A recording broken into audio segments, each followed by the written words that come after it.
Your AAA Foundation for Traffic Safety welcomes you to Driving in Bad Weather. We're going to learn to drive safely in adverse conditions. And we'll answer questions like, what's the most important thing you can do to improve safety when visibility is bad? How can you improve safety when driving in the rain? And what can you do to improve safety when driving in snow and on ice? We'll answer all of these questions and more in Driving in Bad Weather. Hi, welcome to Driving Safety. I'm Patrice King Brown. And I'm John Burnett, and this installment of Driving Safety is concerned with driving under adverse conditions. What do you mean adverse conditions? Bad conditions. Working against you when you drive. Things like rain, fog, smoke, and snow. As we explore some of the ways we can control adverse conditions, we're going to attempt to answer the questions we heard at the beginning of the program. The first question is, what's the most important thing you can do to improve safety in adverse driving conditions? And the answer is slow down. In all adverse driving situations, speed is your greatest enemy. Good point, Patrice. Now, let's look at driving safely in some adverse conditions. Our first example will be driving when visibility is limited by fog, sand, dust, or smoke. These drivers are not having fun. They're in a fog right now, but the tips we have work in smoke, dust, or sand as well. Safety experts tell us what these drivers should be doing. First of all, they should have their lights on and their emergency flashers, if the state where they're driving allows, to increase their visibility to other drivers. Lights should be on low beam. High beams only blind you because the fog bounces the light right back into your eyes. The low beams sweep the right side of the roadway, allowing you to see the edge stripe on the road. So when you run into fog, dust, sand, or smoke, you should slow down gradually, not suddenly, and turn on your low beams and your emergency flashers, if your state vehicle code allows them. Maintain a slow and steady pace. Turn on your windshield wipers, and think about finding an exit or a parking lot where you can pull over. Just pulling over to the edge of the road and stopping is probably not a good idea. If there's traffic coming up behind you, it might drift onto the shoulder because of the limited visibility and hit your car. So, if you do have to pull over, get as far away from the road area as possible. Turn off all your lights and get out of your car and move as far away from traffic as you can. What's the most important thing you can do to improve safety in the fog, other than slowing down, I mean? The safest thing? I'd say park it, Patrice. Get well off the road and wait. Now let's talk about driving in the rain. Wet pavement can mean real trouble. Wet roads mean reduced traction. You can skid on curves, and it takes longer to stop. The greatest danger in rain is a treacherous effect called hydroplaning. Hydroplaning takes place when the tire tread rides on top of the water because the grooves can't carry water away fast enough. Often a car that hydroplanes will start to skid out of control while driving straight on a level road. It's a frightening condition that can happen at speeds as low as 30 miles per hour. And there's another kind of hydroplaning that can take place right at the beginning of a rain, when just a little bit of water mixes with the grease and oil on the road surface. The water and oil combine to make a slippery coating on the road surface. Drivers can lose control of their cars at very low speeds. You have to stay alert for these dangers and know how to respond when rain threatens. First, before you even start out, make sure your car is prepared for rain. Make sure that your car's windshield wipers and washers are working properly. Check to see that the wiper arms hold the blades tightly against the windshield and that blades are made of good live rubber. And make sure the washer reservoir is filled with an approved windshield washer solvent. And the most important thing that must be prepared is your battery.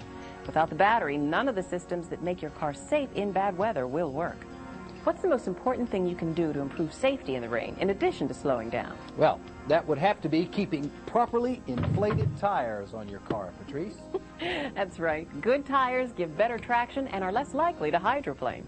You'll feel a lot more confident knowing that your car is prepared for bad weather. When you see a truck coming toward you when the road is wet, remember that a truck is going to throw water onto your windshield. Turn your wipers on in advance and you won't have to drive blind for several seconds while your car's safety systems get up to speed. Now, the first thing to do when you see drops on the windshield is to slow down. Remember, it takes twice as much distance to stop your car when the pavement is wet. Forget reaction time. Forget how long it takes to stop your car when it's dry. There's really no comparison when the road is wet. You have to leave more safety cushion between your car and the traffic in front of you. To figure the cushion you need, use the 2-second rule. The rule states that on dry pavement, you need 2 to 3 seconds of safe following distance to steer evasively. So never allow less than 2 to 3 seconds between you and the car in front of you. To figure the distance between your car and the vehicle ahead, notice when the rear of the vehicle passes a fixed point, such as a tree or a sign. Count 1 second 1, 2 second 2. In dry weather, if the front of your car passes the point before you finish, 2 second 2, you're following too closely. But in wet weather, you need twice as much reaction time. You need 5 to 6 seconds between you and the car in front. Now, if you try to stop and your car begins to skid, keep calm and take your foot off the accelerator. To prevent the wheels from locking, press or squeeze the brake pedal firmly to a point just before the wheels lock and hold it there. This is called threshold braking. If the wheels start to skid, reduce the pressure very slightly and add pressure again as needed. Release the pressure on the brake pedal as the car comes to a stop. When you purchase a car, you should consider buying one that has anti-lock brakes. An anti-lock brake system will prevent your brakes from locking wheels of the car, which means you'll be able to steer while you brake. When the car is skidding, turn the steering wheel in the direction you want your car to go. Steering works the same way it does on dry pavement, just not as well. But these maneuvers are a last resort. The best thing to do is to avoid situations like this by reducing your speed when it begins to rain. Now, let's take a look at techniques for driving in snow or ice.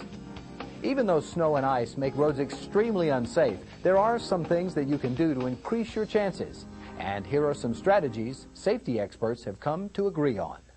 First, like any other dangerous situation, half the battle is being prepared. When autumn comes around, drivers should see to it that their cars are winterized. You should get your car a winterizing tune-up.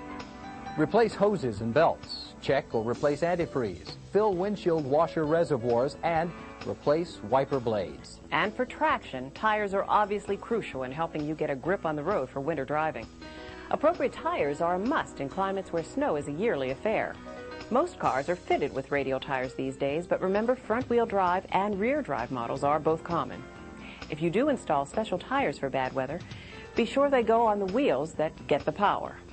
The value of front-wheel drive is that the wheels that are providing power are also steering, so the car is much more likely to follow the driver's commands. But how should you drive when a winter road gets really slippery? Well, the main thing, Patrice, is to take it easy. You want to leave even more safety cushion than you would in the rain. Remember, stopping on ice or snow takes up to 12 times longer than it does on dry pavement. And making a car go on snow or ice is no easy task either. The amount of traction you get depends mainly on the condition of the road. The most important thing is to increase power gradually. Too much accelerator only spins the wheels, heating up the tires and turning snow to ice. And once you get going, there are hazards you just can't predict. A patch of glare ice which covers a portion of the road, frost on a bridge surface, or ice formed by water running onto the road. It's hard to plan for the unexpected, so remember to drive slower when traction or visibility are bad. If your vehicle should start to skid, follow the same steps you would for skidding in the rain. Steer the car in the direction you want it to travel. Let up on the gas. And use the threshold braking technique we explained earlier. With a little planning and caution, winter driving can be a lot safer. What would you say is the most important thing a driver can do to improve safety in winter driving other than slowing down? I would say that would have to be prepared, Patrice. You might want to carry along a winter car care kit just in case you need it, and take a heavy blanket too. Let's sum up. In any adverse condition, fog or smoke, rain or snow, the #1 rule is to slow down. If you can't see to drive, try to get well off the road and wait. Keep safe following distances. Make sure your battery, windshield wipers, and tires are in top shape. Learn how to control your car in a skid and be prepared for emergencies. That's right. And if we put the ideas in these reports into practice, we'll all have better experiences driving in adverse conditions. Thanks for joining us.